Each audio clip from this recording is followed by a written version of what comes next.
The following is a presentation of the Black Hollywood Live Network, the first online broadcast network dedicated to African American entertainment. Hollywood redefined. From Los Angeles, California, presented by Maria Menounos and streaming live thanks to Akamai Technologies. This is Black Hollywood Live, Breaking Into. Featuring in-depth interviews with today's most influential entertainment figures, highlighting their tips, tricks, and techniques on breaking into the entertainment industry. You're listening to Black Hollywood Live. And now, the host of Black Hollywood Live, Breaking Into. Hello. Oh, I like that jam. Taking it back old school. Hello, welcome to Black Hollywood Live, Breaking Into. I'm your host, Jessica King, also the producer of Fox's hit TV show, Dish Nation. Check it out. And today we are going to learn how to break into the world of blogging. We are joined by music blogger and creator of lifeofarockstar.com, Nicole Hanratty. Thank you for joining us. Thanks for having me. How are you today? I am great. Thank you for asking. Well, you're going to teach us everything there is to know about blogging today. Oh, great. So let's Perfect. jump right into it. You went to UC Santa Cruz for school, and you studied legal studies and politics. I did. And then you got your master's in political science. Obviously, those have nothing to do with blogging. What was your original plan, and how did you transition into writing? My original plan out of college was to go into international law, and life just took a few turns on me, and yet I think that all the writing that I did in college, it perfectly prepared me for a career in writing. And I think pretty early on, post graduating with my master's, I knew I wanted to write. Mm-hmm. And I started just trying out all different formats, and eventually getting to the point where I created this blog, and it just evolved from there. So without a blogging background per se, how did you even know where to begin? It's a great question, because I started when no one else was really doing it. Mm-hmm. And so I played around with it for a long time before I actually started taking it seriously and realizing that I actually could do something with it. Mm-hmm. So it was such a learning curve, because I taught myself everything from SEO to editing to photoshopping and all of those things. I just individually took the time to teach myself, and I've had a great time doing it step by step. That's impressive that you taught yourself everything. What are some of those tools that are needed to successfully start a blog from the very beginning? Oh, well, you have to have an interest for and a main focus. And then I would say you have to have a lot of caffeine on hand at all times. That always helps, right?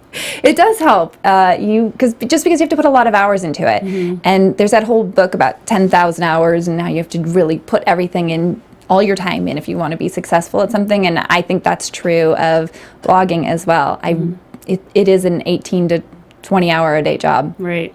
Well, a lot of people these days will blog just as a hobby, like whether it's a tutorial or just to get thoughts off their mind and whatnot. How do you know when it's time to take blogging from a hobby to a career? I think that's probably a personal choice for everyone. For me, it happened when I started realizing that I had a really strong focus that was resonating with people. Mm-hmm. And so the more interviews I started getting with musicians, that's when I realized this was what I was meant to do with my writing. This is my calling. And I think that's when I segued. And I think for anyone who's doing it as a hobby, as soon as you realize you've created a subject or an interest that's connected with fans, then you've got it, you've clicked. Now, also, a lot of people don't realize how lucrative blogging can be. And it's actually dependent on a few different things. What are some of those factors that you need in order to reach your full potential as a professional blogger? Well, I haven't reached mine yet, so I think it's ongoing. And I think that that's part of it. You have to have drive, and you have to wake up every day wanting to do more. And that's what's exciting to me. And every time that I take on a new level and my blogging climbs to a new level, it's a bigger deal. Like, I thought there was just a big thing about how, for the first time ever, Anna Wintour had a fashion blogger on the red carpet at the Met Gala. And it was a really big deal for the blogging world because we are no longer just bloggers. It's now a real recognized profession. And that, for me, is what's exciting about it, is you can always just keep growing, covering bigger and bigger events, and being invited to the Met Gala. Wow, that would be the goal. Yeah. What are how important is networking in your field, and what are some of the most effective ways to do it?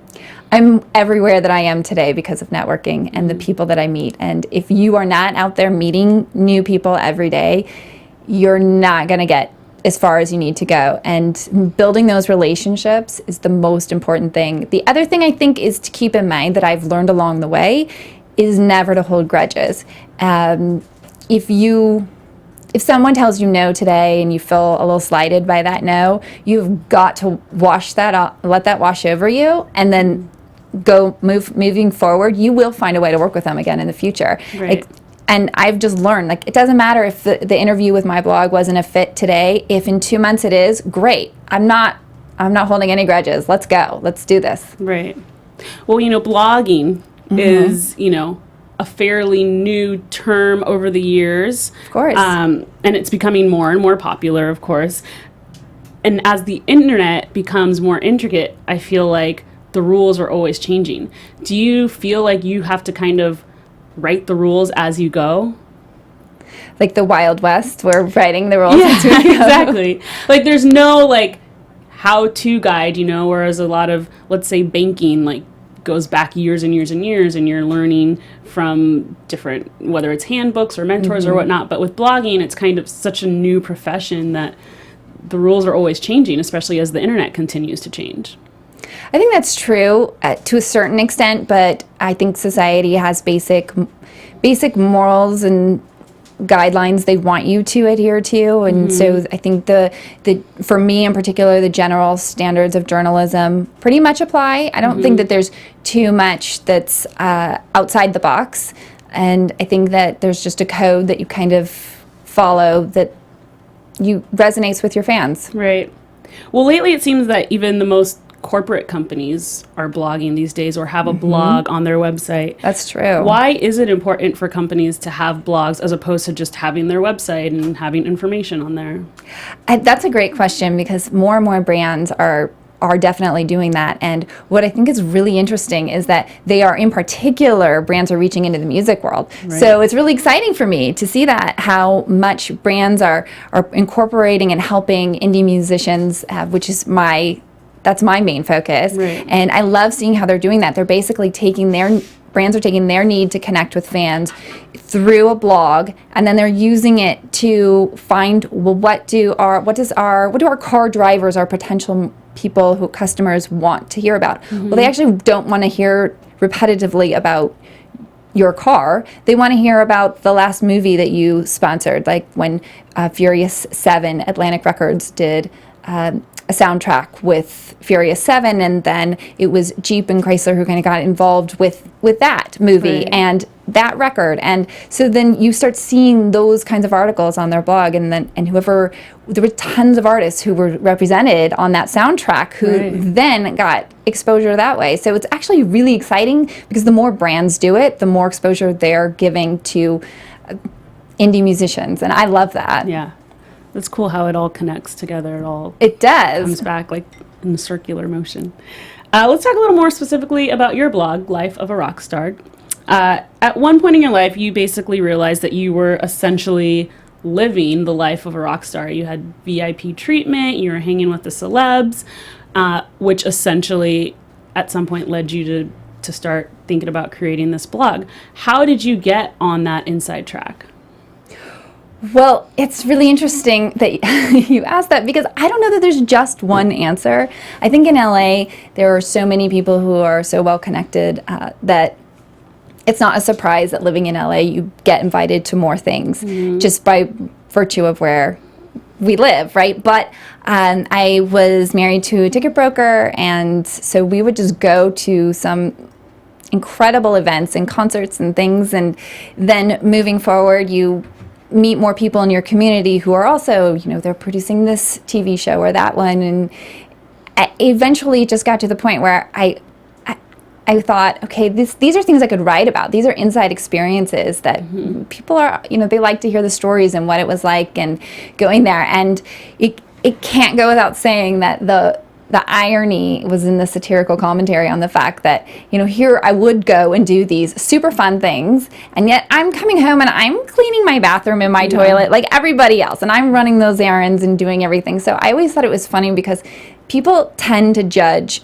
you by your, if you have a good story or something you've just done, they start to think, oh, your whole life is magical like that. Right. And the reality is, especially for celebrities and musicians, they work so hard to get where they are, and on a daily basis, even if they're on the road, they're enduring that road trip. Right. And they're putting in so many hours, and they're missing their family, and they're missing so much. And it's so easy to judge people's lives from the outside, but there's really so much hard work. And lots of times in particular, there's pain and suffering that went into their art. Right. And so the more I started to develop the idea, I really wanted to tell that story. And I love when I'm talking to musicians and they'll let me have access to their story, how the hard work, the story behind how they've gotten where they are. And it's always a great story, and it's inspirational. That's so cool. I always love the backstory. The backstory is always more interesting than the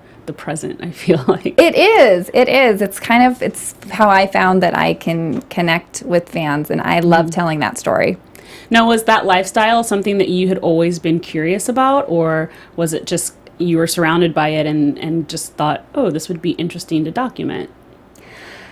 I think as an adult, for the most part, yes. I've been surrounded by a lot of Hollywood celebrity musician type people, and yet at the same time, like I said, I live a very normal life. So it's just the difference between the two worlds, and kind of fusing it together, and it's made for this great area where people can tell their story. And when they take an interview with me, they know I'm going to ask them real questions, and publicists will come to me because I'll tell that story. I'll ask those questions. I don't want to just hear about, the last girl that he hooked up with on the road. Even though those are good, fun stories, it's not what I'm going to ask. And publicists will specifically, reach out to me and say, hey, will you interview my client? Because they want that human side of their artist told that story too. So I love doing that.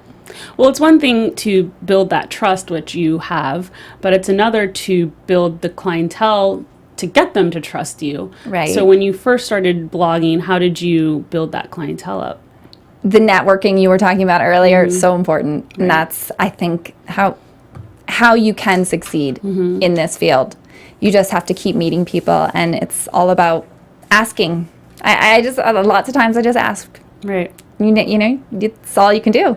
It doesn't hurt, right? It doesn't. What exactly were you doing before you started blogging? That is a great question.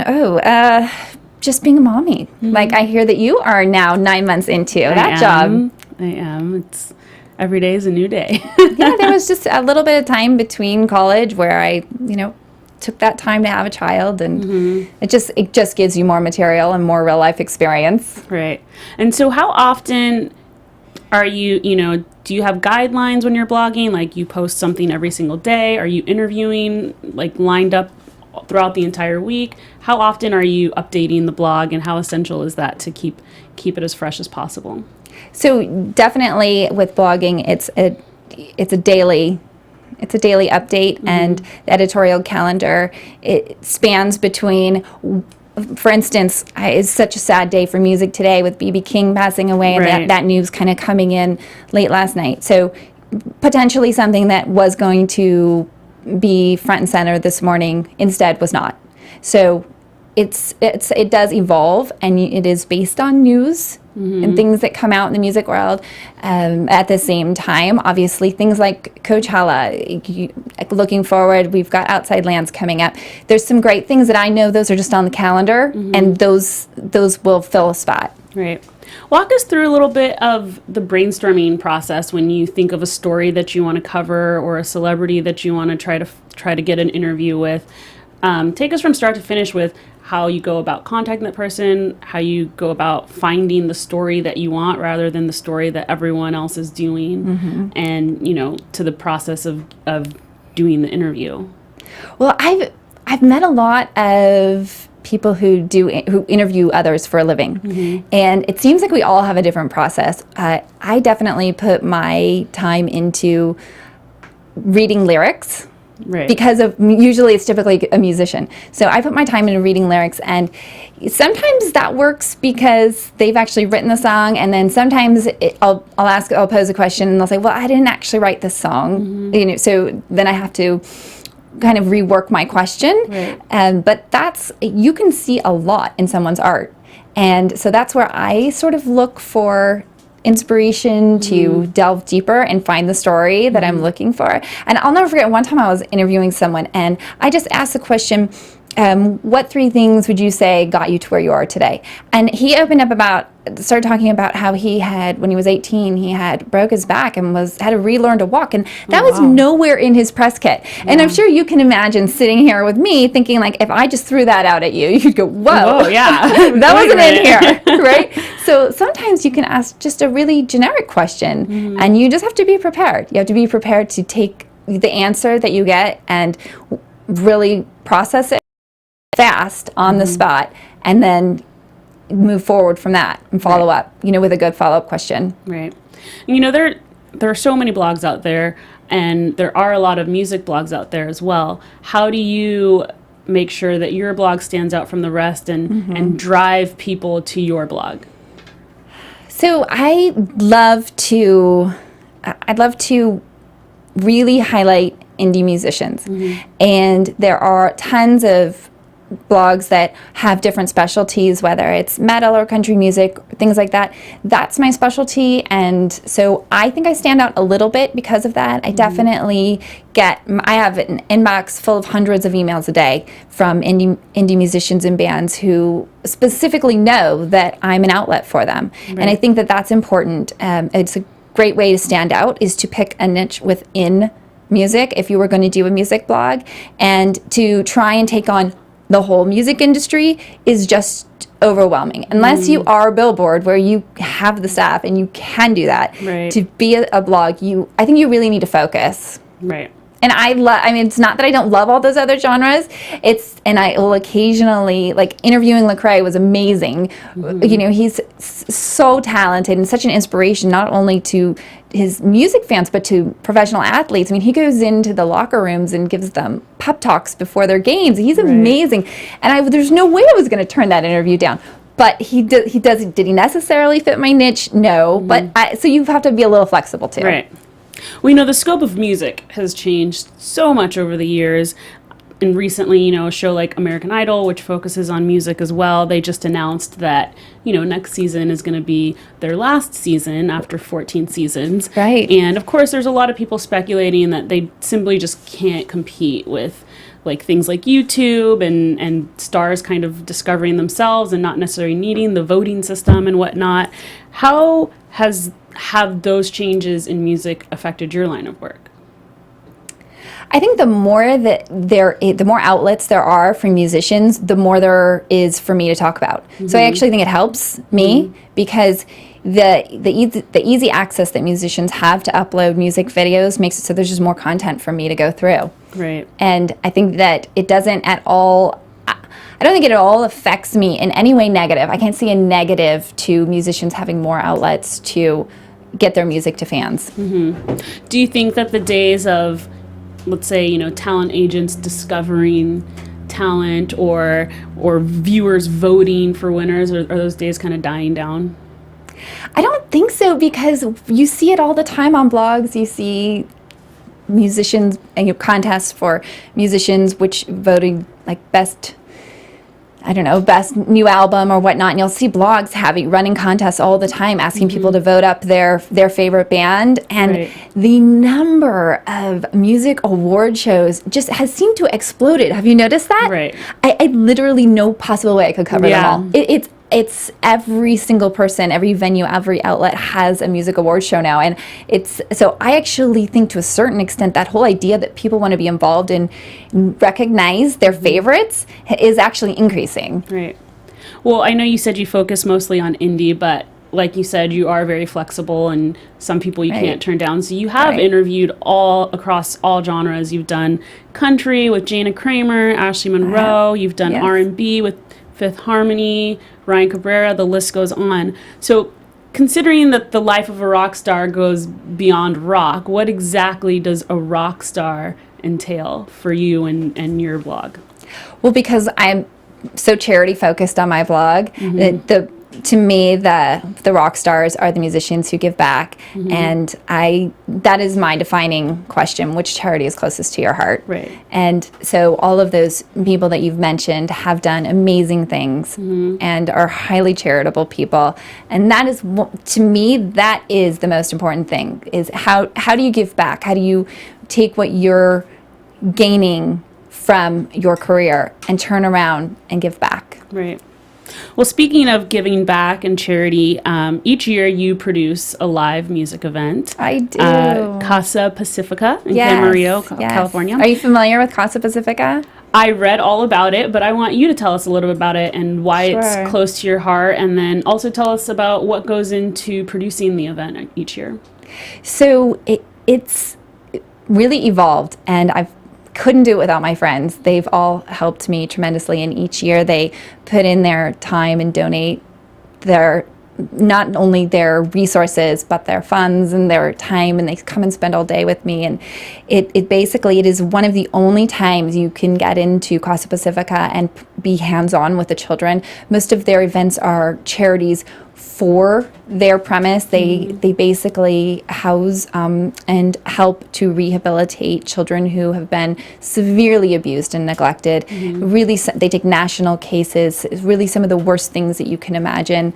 The children wind up there or are being rehabilitated there. So it is an in-residence program, and it's phenomenal, the work they do. So I know they have their big wine festival coming up in the Conejo Valley, and that is something where you just show up and you support and you have a good time. But what I do is just this one special day of the year where the kids come in, and it's heartbreaking, Jessica. They're shopping. They make a list of people they want to shop for, and it can include their mom or their dad or sisters, and we get to help them shop. And these are all donated items. Amgen comes in and transforms their gymnasium and turns it into a winter wonderland, and we help them shop from the donated gift items, and then they get to wrap them. And sometimes you'll say, well, what do you think your mom would like? And they'll say, I don't really know her. But there's that feeling innate in every child that they want to give. They want to shop for gifts for their family, and in some cases, their families do get to come visit them, and they do actually get to give the gifts. But sometimes they just shop for friends at school because that's who they have. And it's amazing. These musicians come in and they spend the whole day taking shifts, singing to these children. The kids this year, one of the children from last year, came running up to me first thing in the morning and said, "Is Ari coming back?" Because Ari Wilkham has come in and he's 2 years in a row donated his time, and this child remembered him, and I was like, thank God he's coming back, and my answer can be yes, right? And as soon as he got there, he came up and ran up and hugged him, and the little boy had the whole center in tears because he has a lot of developmental issues as a result of what he was put through. So when they saw him stop and connect with this musician who he'd only seen one time before a year earlier, there was just not a dry eye in the place. And you realize then what an amazing effect live music has on people. And these children when would they get live music? So it's phenomenal, and to give back that way is amazing. And I'm so grateful to my friends who help me put this on every year, because I couldn't do without with them. It's such a great cause. What kind of goes into the preparation for such a big event like that? Well, my friend Stacy Uberstein, she's amazing. This year, she took on filling stockings for all the kids. And so she basically transformed her home into Santa's workshop and bought all hundreds of toys and stuffed stockings. And then, we brought those all. Obviously, it's booking production and a sound person and having the staging out and making sure everything is decorated and making sure that my set list gets through the day and all the artists come prepared with some Christmas carols and things to sing, and we usually bring some snacks, and it's a whole, it's exactly what you would think if you wanted to put on a show that went from 9 a.m. until 6 p.m. Right. And you also do some work with lupus, correct? I do. So that same friend who comes out and helps me with Casa Pacifica, Stacy Uberstein, she is on the planning committee for this big event coming up with Lupus LA. It's their Orange Bowl, and this year I believe the theme is a night of superheroes, and they just announced that Seal is going to headline it. Oh, wow. So I'm super excited. It's June 6th. Anyone who can come out should. It's a beautiful gala, and it's going to be at Fox Studios outside, sort of like a New York theme. It's going to be amazing, and lupus is a disease that primarily affects women. I think there's also a disproportionate number that it affects Black people as well. And I know that this event is a huge part of what helps Lupus LA get through the year and help these families. I know Tony Braxton is a huge supporter. And last year at the poker event, I helped plan for Lupus LA. We had Nick Cannon, which was exciting. Oh, wow. Yes. So they do a couple of big events, but right now it's Lupus Awareness Month. May is, and so Lupus LA has it's high five for lupus, and you can text, is it 20222? And if you can donate through $5 through your cell phone carrier. So lots going on with Lupus LA. Yeah, that's great. In your profession, you're obviously very busy with blogging, you're a mom. Right. Why is giving back important to you with everything else that you have going on as well? Excellent question. I think giving back is actually really healing, and it's a great way to keep yourself grounded. And I know that each year that I go to Casa Pacifica, I am reminded of the blessings in my life. And I think that we all could use a good dose of that. That's great. What would you say are some of the biggest challenges that you've faced in your profession? So I think one of the biggest challenges for me is because I basically started this midlife. I think for me, one of the biggest challenges was just getting out there and starting. And I think what's great about me doing this is that it shows everyone that all you have to do is put one foot forward. Right. And every single day go out and just keep pushing, and you can do it. Because for me, starting midlife was a little challenging. Yeah. Well, on the other end of the spectrum, what would you say are some of the biggest benefits of blogging? Oh, the fun things you get to do. Wow. I mean, sometimes I call my girlfriends and I'll say, hey, I got invited to this event or that one. And they're just I'm thinking they're doing me a favor. I'm saying, please come with me. And they're like, yeah, I'm coming. And then the next thing you know, they're like, wait, no, I wanted it to be her plus one, So sometimes I just get invited to really fun things. Right. Well, social media and digital media have obviously made a huge impact on the entertainment industry, especially in recent years. And of course, that includes blogging. So how have social media and digital media in general impacted you personally? It's a really fine line between divulging too much and not enough. And I think since that would go back to your Wild West question and what's defined and what's undefined. And that is where the biggest line is, because being a blogger, people really expect to have full access to your life. And I have a lot of boundaries. Right. So that I think is the issue for me is how is every day I sort of walk that line. How much is too much? What do I want to keep personal and private for myself? It's the hardest part, right? I think so, don't you? I totally do. And then I have to have this rule that if on occasion I have a cocktail, there can be no posting. Right. Because you sort of inhibitions are a little right, and it seems funny in the moment, and then later you go, oh, that wasn't so funny. That's a great rule. Honestly, I might steal that from you because I never thought. You're right. Like when you're drinking a little bit, you want to post a little more, and the next day you're kind of like, oh, why did I post that? Like I shouldn't have done that. I know, right? Well, as we wrap things up, if you could give one piece of advice to someone who wants to follow in your footsteps, what would it be? So just be brave. Ask questions and try everything. Mm-hmm. And I think if you really put your heart into it and you decide it is what you want to do, then it doesn't matter how many no's you hear. Just keep going until you get a yes. Because when you get that yes, it's so exciting. And you're bound to get it eventually, right? Yes, you are. You are bound to get it. Yes. Awesome. Well, Nicole, thank you so much for joining us. Please tell us where we could find you, speaking of social media. Great. Online.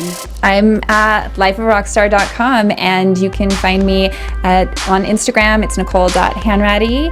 And our website, Facebook, is /lifeofrockstar. And our website, Twitter, is at LOAR_music.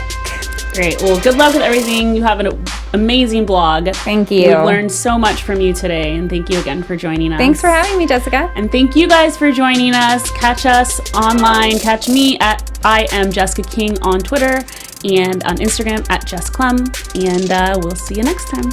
From producers Maria Menounos, Dario Kristen, Tiana Hobson, Kevin Undergaro, and the entire BHL crew, we would like to thank you for supporting Black Hollywood Live, the first online broadcast network dedicated to African American entertainment. For questions and comments, contact us at info@blackhollywoodlive.com. Like us on Facebook, tweet us, or Instagram us at BHL Online. And I'm your BHL announcer, Scipio.